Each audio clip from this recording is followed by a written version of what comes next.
কর হিসেবে দেয়া জনগণের প্রতিটি টাকা একটি নির্দিষ্ট যাত্রা শুরু করে। এর চূড়ান্ত লক্ষ্য একটাই, দেশের উন্নতি আর মানুষের জীবনযাত্রার মান উন্নয়ন করা। সহজ কথায়, এই টাকার গন্তব্য হওয়া উচিত একটা নতুন রাস্তা, একটা স্কুল, কিংবা জীবন বাঁচানোর মতো কোনো স্বাস্থ্যসেবা। জনগণের অর্থের এটাই তো মূল প্রতিশ্রুতি। কাগজে কলমে প্রক্রিয়াটা খুবই সোজা।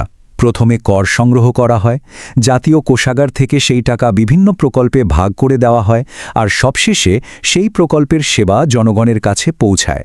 কিন্তু এই সোজা পথটা বাস্তবে প্রায় কখনোই সোজা থাকে না। এই সরল পথের মধ্যেই লুকিয়ে আছে গভীর সব ফাটল, এমন কিছু পদ্ধতিগত সমস্যা যা পুরো সিস্টেমটাকে ভেতর থেকে খেয়ে ফেলে, আর এর ফলে জনগণের টাকার একটা বড় অংশ তার আসল ঠিকানায় পৌঁছানোর আগেই উধাও হয়ে যায়। অর্থনীতিতে এই বিষয়টাকে বলা হয় ফিস্ক্যাল লিকেজ। ব্যাপারটা অনেকটা একটা লম্বা পানির পাইপলাইনের মতো। পাইপের প্রত্যেকটা জোড়া থেকে যদি একটু একটু করে পানি ছুঁয়ে পড়তে থাকে, গন্তব্যে পৌঁছানোর আগেই কিন্তু অনেকটা পানি শেষ হয়ে যাবে। সরকারি টাকাও ঠিক সেভাবে তার যাত্রার বিভিন্ন ধাপে একটু একটু করে হারিয়ে যায়। আর এই টাকা হারিয়ে যাওয়াটা কোনো দুর্ঘটনা না, এটা আসলে একটা চক্র, যা শুরু হয় বাজেট তৈরির সময় আর শেষ হয় অডিটে গিয়ে। টাকারই যাত্রাপথের প্রত্যেকটা ধাপে ফাঁকি দেওয়ার সুযোগ তৈরি হয়ে আছে। এই চক্রের শুরুটা হয় বাজেট তৈরির টেবিল থেকেই। অনেক ক্ষেত্রেই দেখা যায় দেশের স্বার্থের চেয়ে যেখানে ব্যক্তিগত লাভের সুযোগ বেশি, সেই ধরনের প্রকল্পগুলোই অগ্রাধিকার পায়। ব্যাপারটা অনেকটা নিলামের মতো, যেখানে সবচেয়ে লাভজনক প্রকল্পটাই শেষ পর্যন্ত বরাদ্দ জিতে নেয়। এর পরের ধাপ হল কেনাকাটা বা প্রকিউরমেন্ট। এই পর্যায়ে শক্তিশালী কিছু সিন্ডিকেট নিজেদের মধ্যে বোঝাপড়া করে নেয়, ফলে উন্মুক্ত প্রতিযোগিতা আর থাকে না। ফলাফল, কাজটা সবচেয়ে যোগ্য প্রতিষ্ঠান পায় না, পায় সবচেয়ে প্রভাবশালীরা, আর সেটা হয় নির্ধারিত দামের চেয়ে অনেক বেশি দামে। আর একদম শেষে আসে অডিট, যে ব্যবস্থার কাজ হলো সবকিছু ঠিকঠাক আছে কিনা তা যাচাই করা। সেটাও অনেক সময় আপোষ করে ফেলে। বড় বড় অনিয়মগুলো তখন আর ধরা পড়ে না। ফলে এই দুর্নীতির চক্রটা কোনো রকম বাধা ছাড়াই বছরের পর বছর ধরে চলতে থাকে।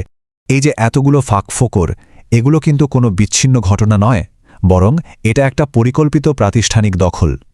এখানে পুরো সিস্টেমটাই একটা নির্দিষ্ট গোষ্ঠীর সুবিধার জন্য কাজ করে। এই সংখ্যাটা দেখুন, 61%।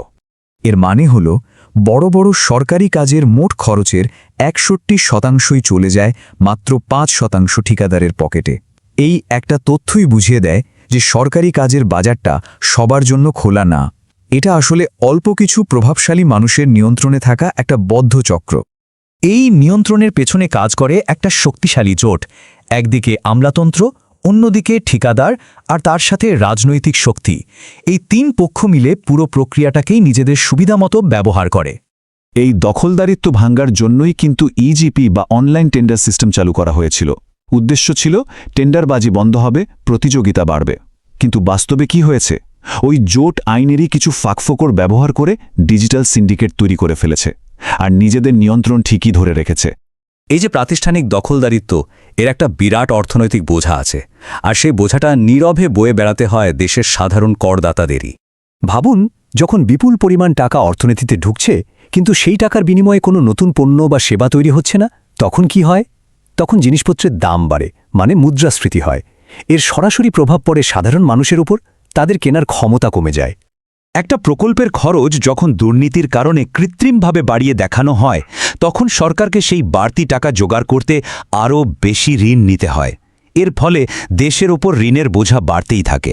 এই বোঝাটা কিন্তু টানতে হবে ভবিষ্যৎ প্রজন্মকেই। এর সবচেয়ে খারাপ প্রভাবটা পড়ে সমাজের সবচেয়ে অসহায় মানুষগুলোর উপর। যেমন বয়স্ক ভাতার প্রায় 30%ই এমন মানুষ পায় যাদের পাওয়ার কথা না। আবার খুব গরিব মানুষদের জন্য যে খাদ্য সহায়তা দেওয়া হয়, তার প্রায় 40%ই ভুল ঠিকানায় চলে যায়। যখন মনে হয় এই জটিল চক্র ভাঙা প্রায় অসম্ভব, ঠিক তখনই একদম অপ্রত্যাশিত একটা জায়গা থেকে সমাধানের একটা পথ দেখা যায়। যদি উপর থেকে চাপিয়ে দেওয়া রাশমি অডিট ব্যবস্থা ব্যর্থ হয়, তাহলে প্রশ্ন আসে, কার্যকর নজরদারিটা আসবে কোথা থেকে? উত্তরটা লুকিয়ে আছে স্থানীয় মানুষের ব্যক্তিগত স্বার্থের মধ্যে। দেখা গেছে, যখন একটা প্রকল্পের ভালো মন্দের সাথে স্থানীয় প্রভাবশালী মানুষদের সরাসরি লাভ বা ক্ষতি জড়িয়ে থাকে, তখন তারাই সবচেয়ে শক্তিশালী প্রহরীর ভূমিকা নেয়। পরিসংখ্যানও কিন্তু এটাই বলছে। যে প্রকল্পে স্থানীয়দের স্বার্থ আছে, সেখানে প্রায় 37% পরিবার নিজে থেকেই কাজ পর্যবেক্ষণ করে, আর সেখানে দুর্নীতিও অনেক কম। উল্টো দিকে যে প্রকল্পে তাদের তেমন আগ্রহ নেই সেখানে নজর রাখে মাত্র ৩% পরিবার, আর দুর্নীতিও হয় অনেক বেশি।